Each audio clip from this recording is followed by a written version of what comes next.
এটা কি বলো তো বন্ধুরা? উস্তা। উস্তা খুবই তিতা, কিন্তু তা খুবই উপকারী।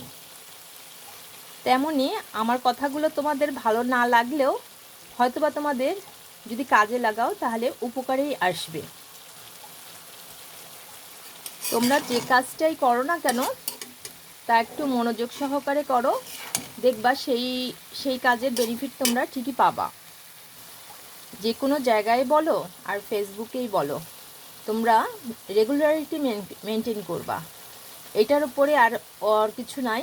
রেগুলার যদি তুমি ঠিকমতো কাজ করো, দেখবা এখান থেকে সফলতা আসার সম্ভাবনা তোমার অনেক বেশি থাকবে। আর দরকার আত্মবিশ্বাস আর কঠোর পরিশ্রম। পরিশ্রম ছাড়া কিন্তু কোনো জায়গাতেই কোনো কিছু করা সম্ভব নয়। তুমি যাই করো না কেন সেটা তুমি ভালোবেসে করো, দেখবা সেখান থেকে তুমি কিছু পাওয়ার সম্ভাবনা রাখবা।